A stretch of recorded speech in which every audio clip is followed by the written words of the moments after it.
Hello friends. In this episode, we will be discussing about how to read notations, and in this particular case, Rabindra Sangeet notations. Notations are merely structures. They just determine where a particular word will have a particular note. It does not involve the gayaki of a song or the emotion with which a song has to be sung. Unlike Western notations, the Indian notations and especially the notations that Rabindra Sangeet is written with do not also mention the tempo with which the song has to be sung. In certain cases, we have footnotes like it should be sung with a very slow tempo or a very fast tempo. But generally, this is one information that is not given in the notations. So, for this, you need to learn from your gurus or your teachers and from great exponents of Rabindra Sangeet who has sung and recorded these songs for the next generations to listen and learn. Hindustani classical music is based on extempo. The structure of a rag only has a few notes and it only defines how these notes would be played from or how the notes will flow from one to the other. The rag structure only talks about which notes should be emphasized and which note should be deleted or de-emphasized in a particular rag. The presenter is given the free will to do whatever he wants to do within the given structure of the notes, that is the rag, and the given structure of the tal, that is the beats with which he is going to form the song that he is singing.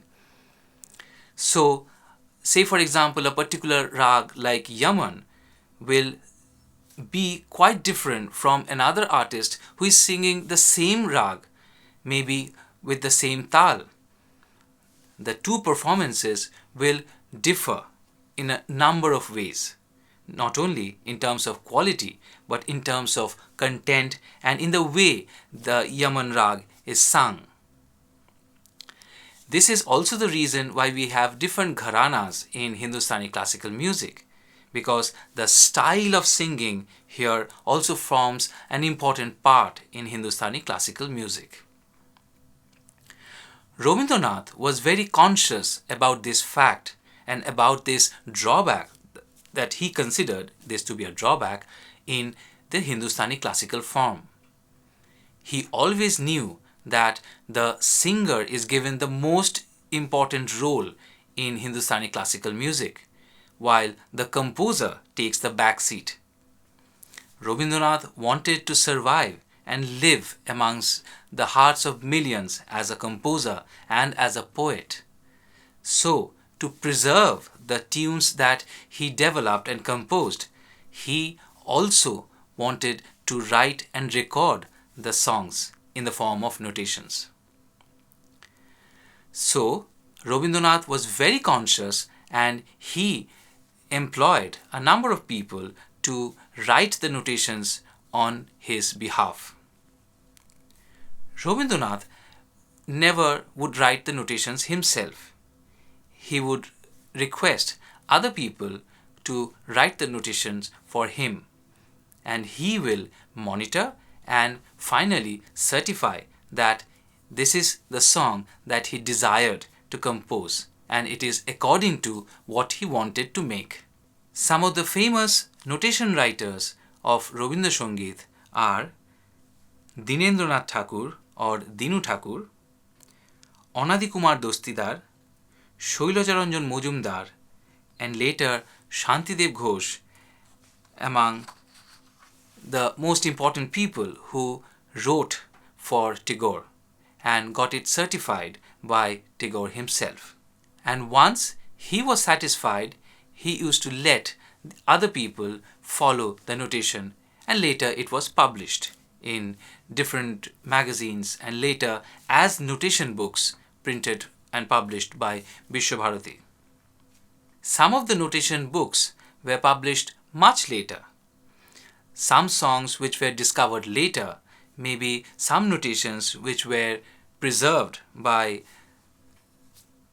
people in Shantiniketan or people who had special interest in keeping those notations, later published these songs, and these were certified by exponents, and Vishwabharati published those notations for the general public. Now we have over 63 notation books with 10 to 15 songs on an average on each notation book. Now we will be discussing about the symbols and the way a notation is written to help the student or the teacher learn the song and present. In many cases, Tagore had changed the words of a particular song, elaborated on a particular portion of the song depending on the use of it. In many cases, Tagore had used certain songs in plays which were written much later, or a song which was written for a particular play was taken as a song, or maybe a poem which was later adopted for a song. All these things had happened in the career of Rabindranath, where he had changed either the words or he has changed the melody of such songs. The people who have published these notations have carefully kept the 2 or 3 variations of a particular song, whether in terms of words or in terms of tune. So this is also helpful for a person to know why Rabindranath deviated from a particular music or a particular song style. Let us now discuss and know how to actually read the notation. To begin with, let us talk about the fundamentals of any notation, the 7 notes. In the Akarmatrik Swaralipi or the Akarmatrik notation style, the 7 notes are written as Sa, Re, Ga, Ma, Pa, Dha and Ni. Sa, Re, Ga, Ma, Pa, Dha, Ni, Sa. We usually take 3 octaves into consideration. The mid octave will have the 7 notes written as Sa, Re, Ga, Ma, Pa, Dha and Ni. This is called the Mudara octave or the middle octave. The octave that precedes this octave is called the Udara octave. This is written as Ni with a dash at the bottom, Dha, Pa and Ma. Sa, Ni, Dha, Pa, Ma. The octave that follows the middle one is called the Tara octave. This is written as Sa, Re, Ga, Ma and Pa and so on. Sa, Re, Ga, Ma, Pa. Usually, a song is within the 7 notes in the middle octave and a few notes in the previous and the following octave.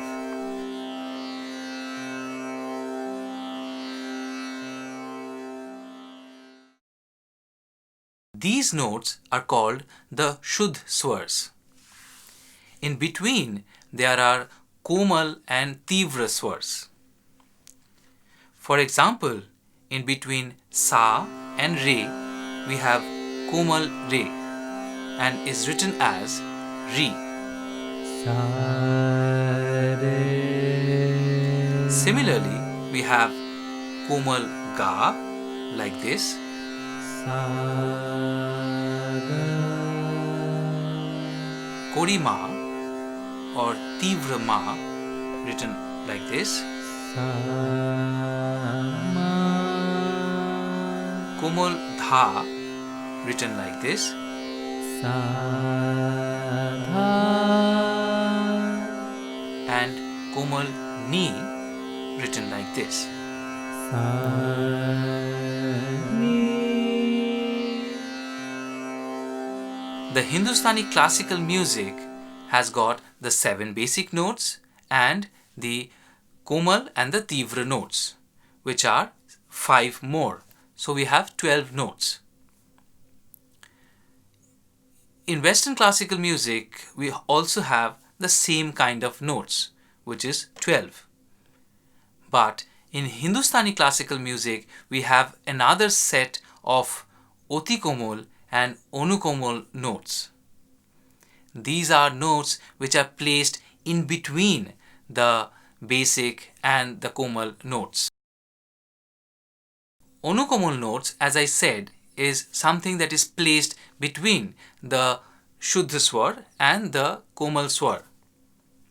Say for example, the note Re1, this is called Oti Komal Rishav, is placed between Sa and Komal Re. Human ear has got a limitation to register the change of frequencies. The human ear can register a change between Sa and Re, but it cannot register the difference between Sa and Oti Komal Re. And probably that is the reason why we do not have these notes in the Western classical format. But Hindustani classical uses these notes, and we have 8 notes like these.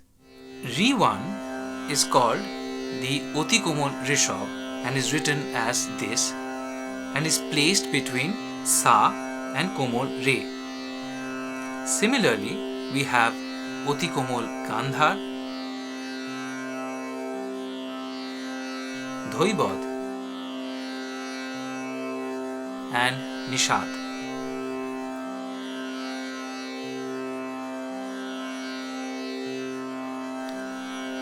Re2 is called the Anukomal Rishav. This note is present between Komal Rishav and Shuddha Rishav.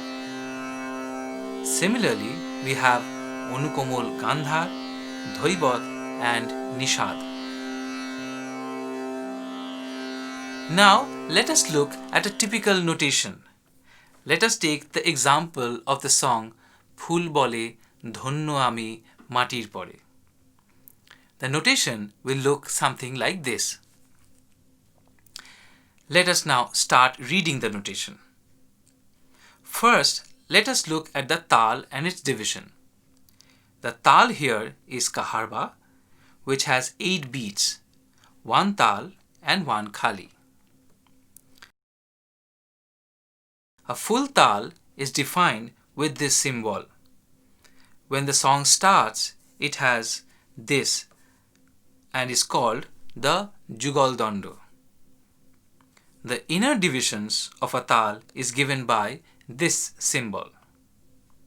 So, a typical Kaharba tal will look like this. So, the first thing in this particular notation section is clear that the song is based on Kaharba tal and it has got 8 beats divided as 4 plus 4. This is quite evident from the notations that we saw. If we are talking about another tal called Teura, the division will look something like this, which means it has 3 divisions as 3, 2 and 2. So a total of 7 beats divided as 3 plus 2 plus 2. This symbol is a symbol of an akar. This goes with notes which occupy the temporal space of one beat. In this example, we have Sa, Re, Ga, Re. Each note occupies one beat and so we have an akar after every note. In case two notes occupy the same beat, we will have an ordhomatra and is written as sa re then akar, ga ma then akar, pa dha and akar, ni sa and akar. So these are 8 notes which will occupy 4 beats of a kaharva tal. In this case, the song has to be sung faster, as in the notes should come much faster. When 4 notes occupy the same beat, it is called a shiki matra or a quarter matra. This has to be written as saregama and then akar, padhanisa then akar, sanidhapa and magaresa, like this. So the position of the akar will indicate the speed at which the notes has to be sung. The entire arrangement of notes should be accommodated within the given area. So the position of the akar will indicate how many notes you need to sing within one beat. The entire arrangement of notes should be sung within that time of the beat. An ordhomatra is denoted by the symbol which looks like a colon. A quarter matra looks like a small zero. So, if the notes are written as sa re then ordhomatra, this will mean that sa and re occupy half of the beat's time. Sa with this small zero will mean that sa occupies only 1/4 of the beat's time. A more complex arrangement like sa a colon mark, ga re a colon mark means that sa occupies 1/4 of the beat and ga re together occupy 1/4 of the beat's time. When two notes are written side by side and one is written in a smaller font size, it means the note has to be just touched and then we should go to the next note, which is the dominant note. This is called a sparsha or a touch note. Let us give you an example like rega, ma re. The sparsha can also follow the main note like this, sa re and ga ma. The tal is divided with a vertical division like this. The tal starts with a Roman 2 like this. When a tal completes a cycle, it will end with another one which will also be the beginning of the new cycle of the tal. Whenever the song is required to come back to the first line, there will be a symbol. It is supposed to come back to the first line. The song ends with a double akar symbol which looks like this. This means that the song should come back to the first line and end at the avashan symbol. The avashan symbol looks like this, but a small one on top of the main notation line. The song should end here every time it goes to the next section, and finally the song should end here too. The second bracket indicates a repetition of that particular line. Whatever lies within the second brackets like this should be sung twice. If there is a part within this repetition that should be deleted when singing the line the next time, it is placed within first brackets like this. This part should be ignored when the repetition is happening. If there is a change in the tune of the song when the line gets repeated, it should be given by a third bracket written on top of the previous arrangement of notes like this. When a note is supposed to roll from one to the other, it is denoted by the symbol called a mir. A meer is very typical to the Hindustani classical form. This is something which is not followed in Western classical music genres. There may be more than two notes in a particular meer. In this case, the notes should flow from one to the other as a continuous thread and not to be broken from one to the other. sa pa sa ga.